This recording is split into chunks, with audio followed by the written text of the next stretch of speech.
प्रिय मित्रों, जगत के पालनहार भगवान विष्णु, धन की देवी माँ लक्ष्मी जी की असीम कृपा बरसती रहे। फाल्गुन मास के शुक्ल पक्ष की एकादशी को आमलकी एकादशी के नाम से जानते हैं। मानधाता कहते हैं कि हे ब्रह्मियों ने अर्थात ब्रह्मा के पुत्र, हे महाभाग, यदि हमारे ऊपर आपकी कृपा है तो ऐसा व्रत कहिए जिससे हमारा कल्याण हो। वशिष्ठ मुनि कहते हैं, रहस्य और इतिहास समेत सब फलों को देने वाला सब व्रतों से उत्तम व्रत को मैं कहता हूँ। हे राजन, आमलकी नामक एकादशी पाप का नाश करने वाली है, सब लोगों को मोक्ष देने वाली और सहस्र गोदानों के फलों को देने वाली है। तो इस प्रकार से उदया तिथि के अनुसार आमलकी एकादशी का व्रत 10 मार्च 2025 को रखा जाएगा। इस दिन आंवले के वृक्ष की पूजा की जाएगी और भगवान विष्णु की पूजा भी की जाएगी। आमलकी एकादशी पर बन रहे हैं शुभ संयोग। सबसे पहले तो सर्वार्थ सिद्धि योग सुबह 6:36 से रात 12:51 तक यह सर्वार्थ सिद्धि योग आमलकी एकादशी के दिन रहेगा, जिससे यह दिन सभी कार्यों के लिए शुभ है।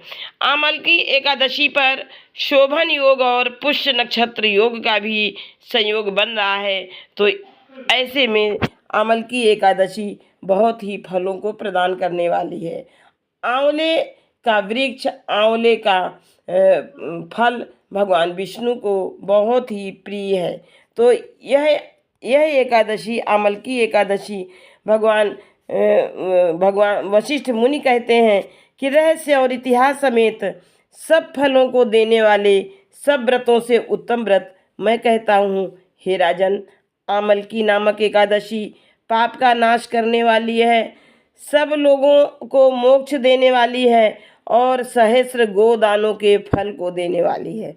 पुराने इतिहास का उदाहरण देता हूँ कि कैसे हिंसा में संलग्न व्याघ्र मोक्ष को प्राप्त हुआ।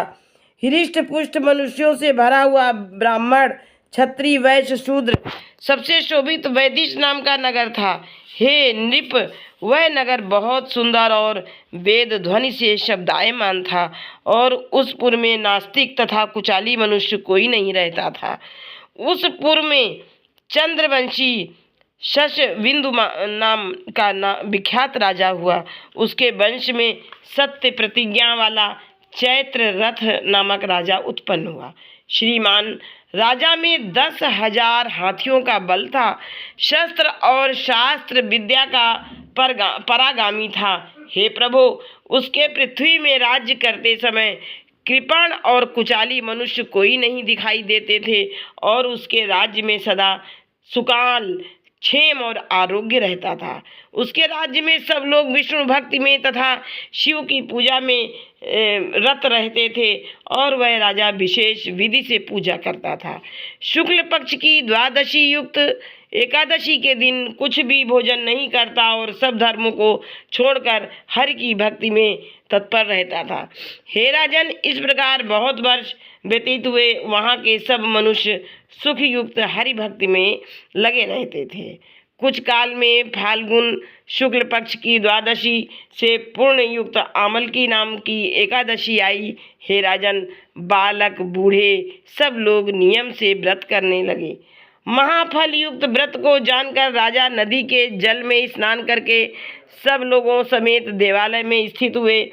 छत्र और उपानय युक्त तथा पंचरत्नों से युक्त दिव्य गंध से सुगंधित घट को स्थापित किया। हे ब्रह्मा से उत्पन्न धात्री आमलकी वृक्ष, हे सब पापों को नाश करने वाली आमलकी, तुमको नमस्कार है।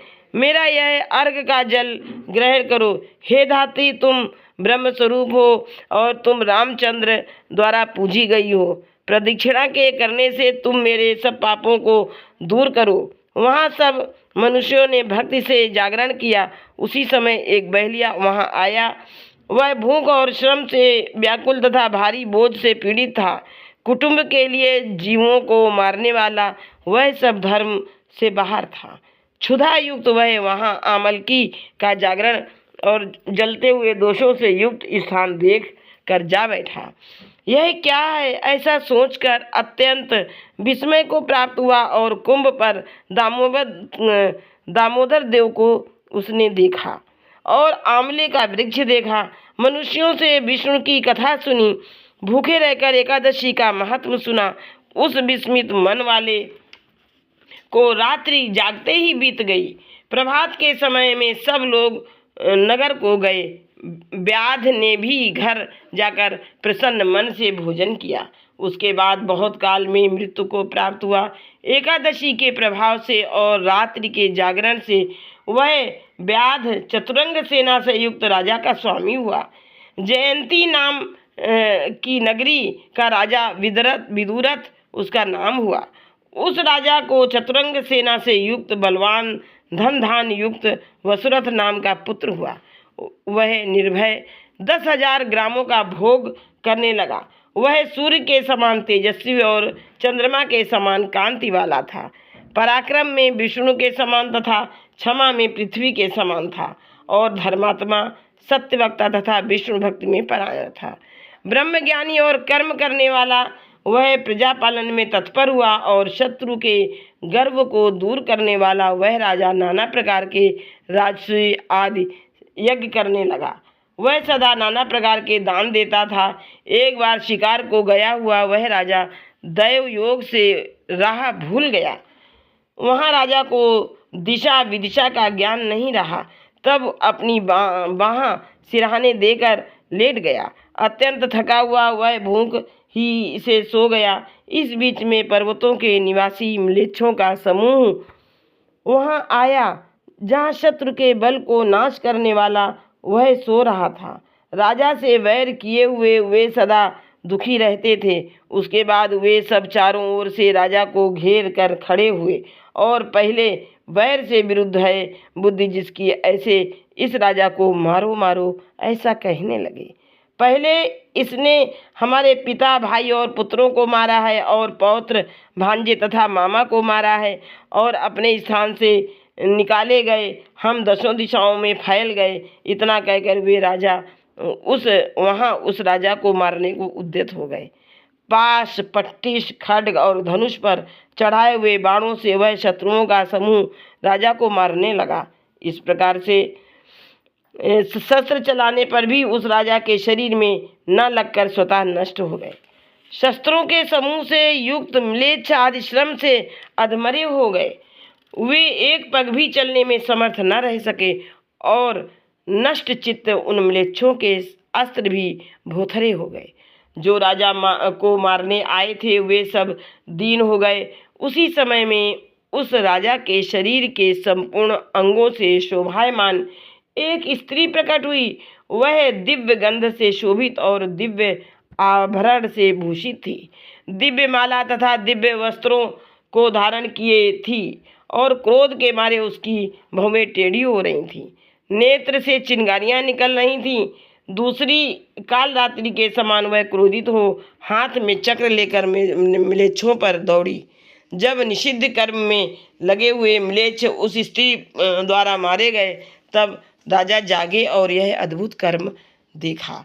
राजा म्लेच्छों को मरा देख आनंद को प्राप्त हुए और कहने लगे कि मेरे बड़े वैरी म्लेच्छों को यहाँ किसने मारा? हमारे हित को चाहने वाला कौन है जिसने यह महान कार्य किया है? उसी समय आकाशवाणी हुई। विस्मय युक्त बैठे हुए उस राजा ने आकाशवाणी सुनी कि केशव भगवान के सिवा दूसरा और कोई नहीं है। उस वन से कुशलतापूर्वक लौटे हुए वह धर्मात्मा राजा पृथ्वी में इंद्र के समान राज्य करने लगे। वशिष्ठ मुनि कहते हैं, हे राजन, इसलिए जो उत्तम मनुष्य आमलकी नाम की एकादशी का व्रत करता है वह विष्णुलोक को प्राप्त होता है, इसमें कोई संशय नहीं करना चाहिए। और यह आमलकी एकादशी पाप समूहों को भस्म कर देने वाली, पाप समूहों को नष्ट करने वाली एकादशी तिथि है। इस प्रकार से यह एकादशी आमलकी एकादशी की कथा संपन्न हुई। अब करते हैं जप इसका। ओम कृष्णाय वासुदेवाय हरे परमात्मने प्रणतः क्लेशनाशाय गोविंदाय नमो नमः। ओम कृष्णाय वासुदेवाय हरये परमात्मने प्रणतः क्लेशनाशाय गोविंदाय नमो नमः। ओम कृष्णाय वासुदेवाय हरये परमात्मने प्रणतः क्लेशनाशाय गोविंदाय नमो नमः। ओम कृष्णाय वासुदेवाय हरये परमात्मने प्रणतः क्लेशनाशाय गोविंदाय नमो नमः। ओम कृष्णाय वासुदेवाय हरये परमात्मने प्रणतः क्लेशनाशाय गोविंदाय नमो नमः।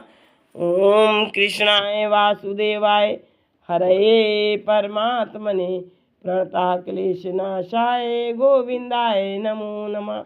ओम कृष्णाय वासुदेवाय हरये परमात्मने प्रणतः क्लेशनाशाय गोविंदाय नमो नमः। ओम कृष्णाय वासुदेवाय हरये परमात्मने प्रणतः क्लेशनाशाय गोविंदाय नमो नमः। ओम कृष्णाय वासुदेवाय हरये परमात्मने प्रणतः क्लेशनाशाय गोविंदाय नमो नमः। ओम कृष्णाय वासुदेवाय हरये परमात्मने प्रणतः क्लेशनाशाय गोविंदाय नमो नमः। ओम कृष्णाय वासुदेवाय हरये परमात्मने प्रणतः क्लेश